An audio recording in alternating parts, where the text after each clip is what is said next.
Welcome to Pete and Hannah's Watchlist. I'm your host, Pete Mitchell. I'm here with my great co-host, Hannah. Hello, people. Hannah, we're here today for Mailbag. But before we begin, Time. let's go.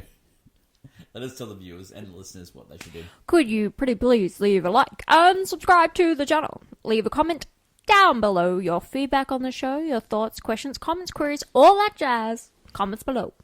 Or send us an email at peteandhannahswatchlist@gmail.com. That's right. What a great week on the channel. What's next? AFI Top 100, movie news, A lot all of good shows. good stuff. Let's, before we get on to Mailbag, let's talk about the trailer. Oh, there was a It trailer. dropped. There was a trailer released, you said? Yep, go. Oh, okay. So I'm not going to give any spoiler territory. I just want to give my thoughts about how amazing the Wicked for Good trailer is. It's fantastic. Is the colouring changed? Yeah, I don't know what people are on about. I wasn't really paying attention to that. I was more paying attention to the fact they use snippets of No Good Deed and For Good in the trailer. The fact that they, it's so amazing. You can tell that they've put a lot more action, a lot more darker themes in this one.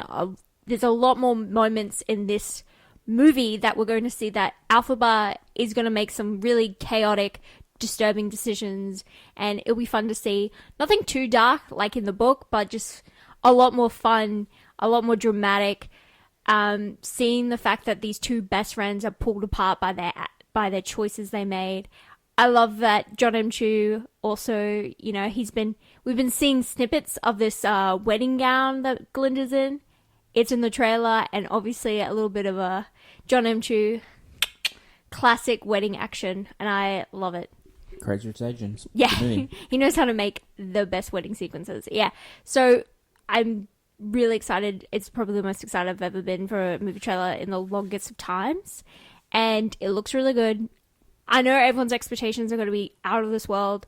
I think the only thing that could hurt the movie compared to the first one is pacing, because everyone's always complaining about the second act's pacing because it's always been a bit rushed, but they have like a bit of like 2 hours and a bit to spare in this one. They've added new scenes, new songs, 2 new songs, and we're gonna hopefully he fixes any issues and it's really just beautiful, and I cannot wait to see the performances in this one, and I'm gonna cry before the movie even starts. I'm gonna just start bawling my eyes out because the anticipation is killing me. Okay. Killing me. That is Wicked for Good. That comes in November. Mm-hmm. Hannah, that was a question from a few people that asked Hannah's reaction for Wicked for Good. It was fantastic. A couple of people have asked why Pete hates trailers. They ruin movies. They do. I will say it's probably best that you don't watch a lot more trailers because you hype yourself up. Before, when you used to watch trailers, you hyped yourself up, and then you would watch something and goes, "That's not like it." Calm down, babes. Calm You, down. I think it's made him better, but I will say, when he goes into a movie, he has less expectations when he goes in, and so he gets wowed more often. Because before, You're the one that said 4 out of 4 out banger for Death of the Unicorn. yeah, but that was because straight out one never watched the trailer, went straight in and went, "Whoa!" That's okay. why I need trailers to set my expectations. Let's get on to Mailbag. Pete and Hannah's Watchlist at gmail.com. Thanks for all the people that have written in. We appreciate it. So a lot of people were asking about the trailers and why I hated trailers. Yeah, that's why. Okay. Sophie from the UK asks, in your review of Mr. Smith Goes to Washington, how do you feel about the film's portrayal of political idolism? Look. Oh, yeah, you take it. Yeah, well, this is mine. Yeah, I know. No, you can talk. It's your field. It's a movie of its time. So if you were making a movie about Washington now, it'd be totally different. It's a lot darker. Yeah. Or twisted, or it's about White House Downing. Sure. That's it. But back then, that was a before its time sort of thing. Like, a lot of things were going on at that stage. Germany were getting ready to go into World War II. So, yeah, at the time, it was the right thing needed. Remember, it was very controversial at the time. And America always saw themselves as the beacon on the hill. And so this sort of like put a little tarnish on that. But when you think about it, it actually didn't, because the key thing for a democracy is to stand up against the tyranny or the oppression or the corruption. And that is way more important than making sure, it's... Yeah, you mean like... Idolise. Rosie. Always. Rosie... Thoughts? Yeah, definitely like... Especially in this movie in particular, Ms. Smith that is watching it, you have someone who's idolized, and then you have all the cynics who, that are like, no, nothing will ever change. And he believes in it. And that's great to have. I think we always need that hope.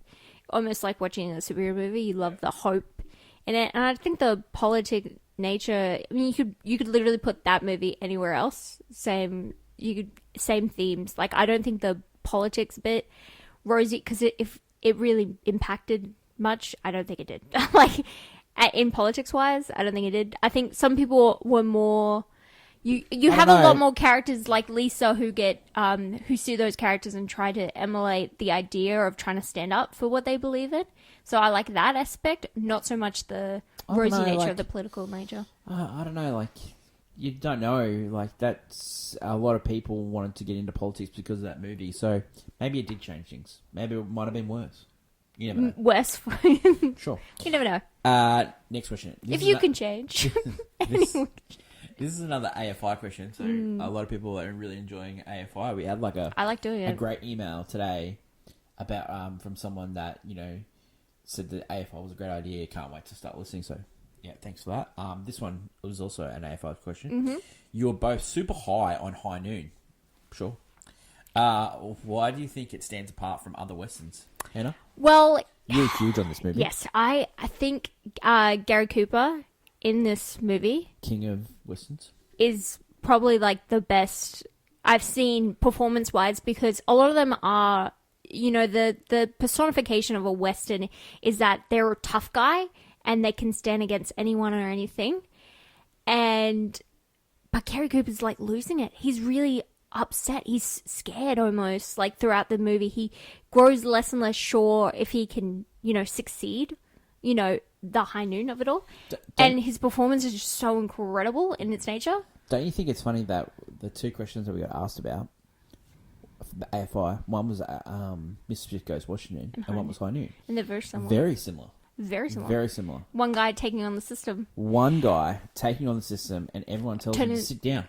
Sit down or turn your back, leave. Run. Yeah, and I think with High Noon, I just... that performance... And both. And Grace Kelly is cute. Great, cracking women performances in these movies. Well, Grace Kelly's a little bit... Oh, you're talking about... Jean Arthur, mate. But, in High Noon, I just find that as a lot of the Westerns, I do like them, but I tend to lean to High Noon because I think as it ticks, you're waiting for that moment to get to High Noon. It's a satisfying conclusion. It's a great build-up. The whole idea of, the one man can bring a town in doesn't work, and it's just, I don't know, that's... Yeah, like normally those movies, and this is why this movie worked for me, is about one guy standing up, everyone comes along, and they help him. It didn't happen in this movie. He did it by himself. all just left him, and all had reasons, or just made up something. Well, and it's just, it's so sad, and yet when he succeeds at the end, it's the most triumph. It's just so good. Well, speaking of AFI Top 100, it's kind of like a screw you, I got this. Speaking of AFI Top 100, E.T. the Extraterrestrial next week, movie 24. I'll find out how I feel about that. Sure. I feel like we'll have a discussion whether we put E.T. or we fight for Hook on this on the list. Well, you never know. You said it. He's thinking it, but he would never say it. In your next question, this is from Raj. I think he said one name last time. In your Tom Cruise draft, the Cruise, very popular. Cruise Who won that one, by the way? I think it was me. I had Mission 2. I think it was me. In your Tom Cruise draft, which movie, when you're rewatching those movies, has aged the best? Aged the best. Yes. Thoughts? Okay, well, I'll say some movies that didn't age well. I know some that didn't age well yet. Cocktail? Too. Cocktail did not. The first Top Gun. Aspects of it. Oh, okay. The love scenes, they don't age well. well, okay, sure. I guess if Jeremy you. Maguire? Yeah, but Jeremy Maguire's so hopeful. I know it doesn't age that well. Age as well. The movie rewatching. Risky Business doesn't age well. Far and Away, Days of Thunder. Eyes Wide Shut does not. Especially the fact that their marriage did not end well. So I think it just goes to show. I don't think it was never going to work. It was never going to work. I think the movie that's aged the best is A Few Good Men. Yeah, A Few Good Men. A Few Good Men. Yeah. Or I guess Mission Impossible 1 ages the best because he created a successful franchise because of it. You know what? That's the crazy part. She's good. A lot of people. You should do a podcast. That's great call. That's a lot of time. A lot of time. You've done it. Yeah. I didn't say 2. Notice that. Well, he did another lawyer movie after A Few Good Men. He did other movies. But no, I'm just saying he did another lawyer movie. He also played that means? A fake lawyer for 5 seconds in one of the Mission Impossible movies. He did. Yeah, so. Scusi. Brago. Question. These are like 2 questions that are sort of together. So, Zara asks, with interrupt regular programming, how do you choose the shows that you're going to review? And also, Jordan asks, so each week, the movies you choose, how do you choose those? So, great questions, right? TV, we don't really watch a lot of TV together, but there's some shows that we really watch. And of those, we picked out the 2 most popular, and the 2 most popular are The Dragons. And The Last of Us. And The Last of Us. And so we think there's some great writing there, and there's a lot to talk about. There's a lot to unpack as well. And they're also weekly shows. Like weekly shows is important. You can't, like a lot of Netflix shows, drop a whole season. I guess an Amazon Prime show has, like, they do the first 3 episodes and then they do one once a week, but... A couple of people have asked, why did I stop doing re-interrupt really programming weekly? And now we're only doing it for, like, the big shows. It's because it was just getting too hard. Like, there was... You were watching so many shows. Well, they were dropping an episode, and then I was doing some weekly ones as well, and it was just, like, it was just really hard. And then doing it by yourself as well, not as fun. We watch, our shows that we watch, like, we watch different shows. Like, I'll watch, like, Doctor Who or Rick and Morty or something, and you're watching... Apple TV. Yeah, he's watching Apple TV Plus. Yeah, that's all I watch. Okay, the other question is, how do we choose what we're going to cover? Yeah. All right, so normally in Australia you get 1 or 2 movies a week, and so they're sort of our go-to. Sometimes if there's only one, we pick a streaming movie that's been released recently. Yeah. So that is sort of how we cover, and then it depends if we get invited to premieres and stuff. Or if we find a movie, like we found the Peter Dinklage movie. Yep. That was supposed to come out. We also sometimes, like, if I go away and then I'll bank a heap of film festival movies, and then so I'll just release those when they sort of come out. So that's other things that we sort of choose. Yeah. But great question. Sometimes we watch stuff and it doesn't actually make the show. We just don't think we've got to get content out of it. And it's not that great. You like your favourite Netflix movie at the moment, Nonnas. Mate, I haven't. I'm going to bring Nonnas up. It's just a really important time. Nonnas. Stick out for the review for that. But yeah, great questions. Look, if someone said to us, review this or review that, we don't mind. We don't mind. But yeah, it's just...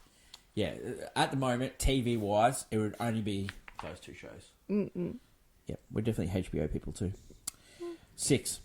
Question 6. I just like the weekly format. Sure. Your chemistry is great, thanks. Are you friends outside the podcast? Well... We loathe each other. Sure. It's like Glinda and Alphabet. We just hate each other. That's from Amanda. So, Amanda, you might not know. We're actually brother and sister. We're siblings. We're siblings, yes. And there's a big age gap between us.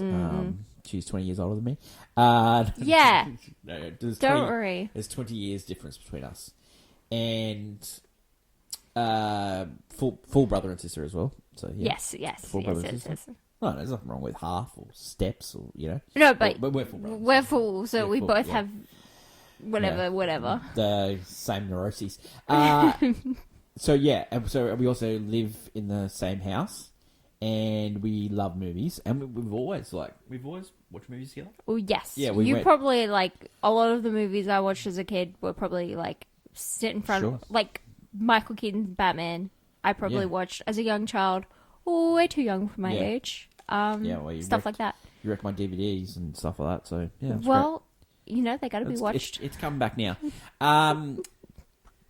So the other thing is like, I don't know. Oh, we probably actually have told the story, but when I was living out of home, I would come back on I'd have like a big stretch of days off in a row, and I'd come back, and late at night I would be watching movies, and Hannah would be a little child. She'd be like months old. She was like 6 months old or something like that. Gaga. And I would be rocking the bassinet and watching movies, and totally inappropriate movies, of course. Who cares? And yeah, so it doesn't matter what you say. That's where I'd sort of like I got the love of watching movies, and now we there's barely a movie that we don't watch together. Yeah, it's only like a few scary stuff. It's more like anything that requires an exorcism. It's too not enough fun. Not enough scoozy. Yeah, not enough fun to bring me in. I'm not a big fan of the occulty vibes. I also like watching a lot of movies. Just random movies. Yeah, you'll pick up random movies. Yeah, you'll find. I just like, so I'm probably more volume than Hannah. Oh, no, 100%. But Hannah is more... I'll find, like... She'll find some stuff, and then we'll go and see it and stuff like that. So Hannah doesn't have to talk me into anything, really. Sometimes I have to talk Hannah into it. But yes. If Hannah says, let's go to the movies, I'm there. So that's sort of, the end of the thing. But Amanda, thanks for your question. Brother and sister. And get along not very well. On this is for the camera. Another one, another person, Melissa, she's from Canada. Oh, she Canada. says, I love your AFI Top 100 show. Thanks, Melissa. Appreciate it. I like it too. Do you like it? Sure. It's great. Mm-hmm. Oh, thanks. That's good. Do you plan doing something similar to TV? Never thought about it. Never. It'd be hard to do a TV because you'd have to watch an entire TV show of it. So like say the top 10 is like Breaking Bad, The Wire, and Sopranos. You have to watch all of those. And yes, on reflection, he has watched that. I have not. But do you know what though? Good for content because you're just watching the same. You'd be watching that thing for every week. You'd be pulling off an episode. It'd last for years. It's a lot of TV. Yeah, it's a lot of TV. Haven't thought about it, Amanda, but we have got some plans for AFI. We did it in our last thing. Yeah, we're talking about we'll do the top 100, and then we'll do movies that didn't make the list but made the first list. We'll do a review on those, and then we'll do movies that were shortlisted and movies that we think we should have made it, and then we'll redo our list. Of the last 20 years of movies that should have made it, and getting ready for the next AFI Top 100. So there's a few bit of content. So I think we worked it out. It'll be to the end of 2026. Depends, yeah. And then we've got a new show which we're working on. So hopefully that works out. Great question though. Mm-hmm. Thanks. Question number 8. This is from Clementine. Do you go off scripts or are you totally off the cuff? Well, off the cuff. Not all the time. For me, yeah. A few, yes. AFI Top 100 is... Oh, that one we have more of a scripted... feel? Yes. Yep. So, AFI Top 100, I do all the research, or Hannah does the research, and then we do a scene breakdown, and we do a lot of that is all... It's all written down, and scripted. It's scripted, and then... And then it's sort of like, sometimes it's just a bit of... It can be just prompts. Our banter. Prompts. Prompts banter. What's next? We have a format for that, so... It's a loose format.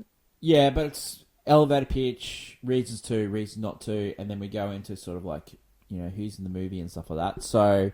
There is a format to that, but it's not... It's off the cuff, trying to just recite our memory of it. I just have normally an iPad or a computer in front of me just to prompt me for... Names.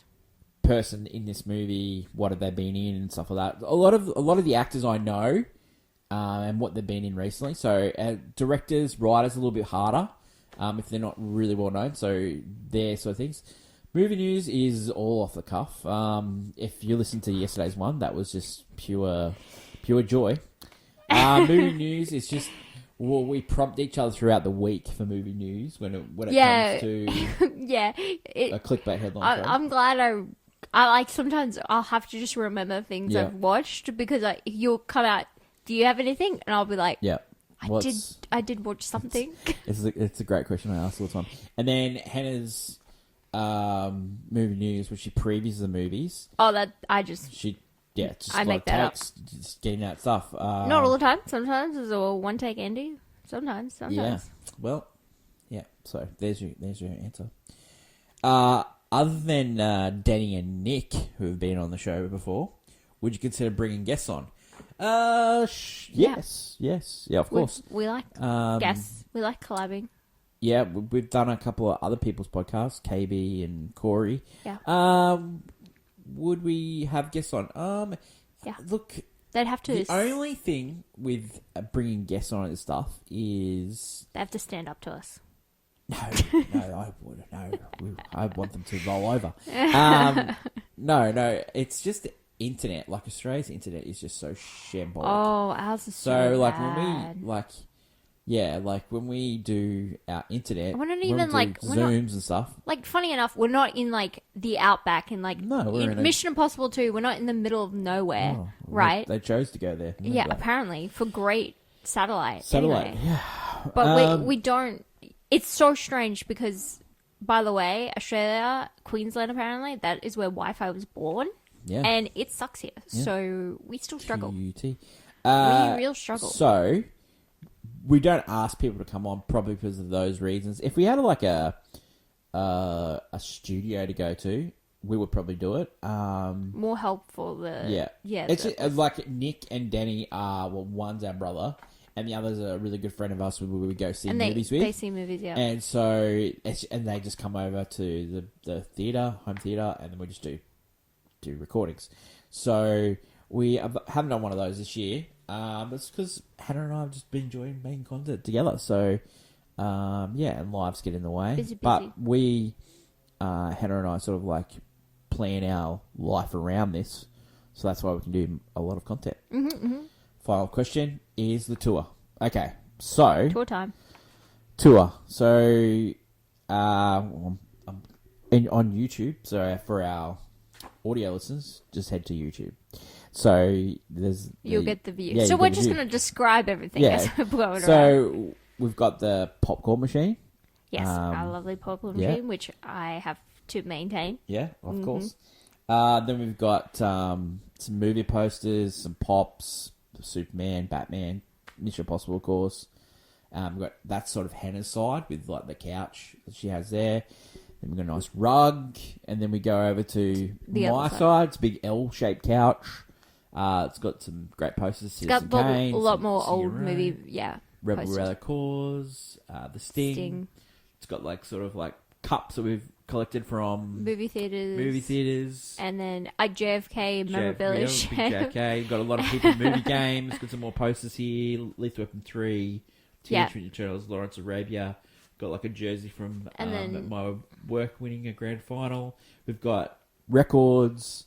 We've got our Blu-ray, DVD, 4K selections, and all our like big box things. sets. We've got some more posters. We've got Hook, Harry Met Sally, A Few Good Men, Tombstone, so some of our favourites. Yeah, we have a door that goes... We got two doors. One goes out one way, one goes out the other. Yeah. Through one door, we've got a big fridge where we've got like drinks and stuff. Supplies. We've also got a candy jar. What else do we have? And then the next slide is what the screen looks like, what the room looks like with the screen on. So there you go. That's our home theatre. That's where we film and produce our podcasts and watch movies.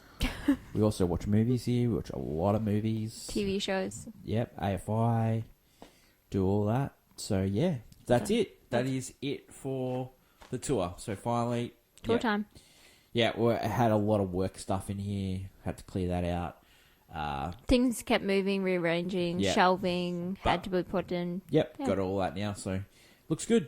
Yeah, so it's a great room, and yeah, It's fun. yeah, it's fun. It's fun. It's been a great addition to our lives. Great. That is it for today's show. Thanks for everyone for asking questions. We'll do it again next month. Pete and Hannah's watchlist at gmail.com.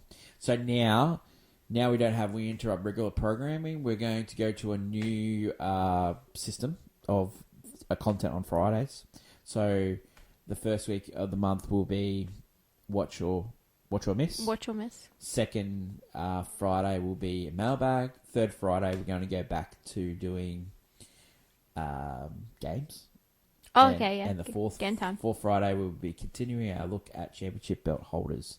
So, so we're going back to that content. Oh, championship belt holders. Yep, going back in time. Going back in time. So that should be some real fun. Hannah, thanks for today. No. And thanks for another great month on the channel.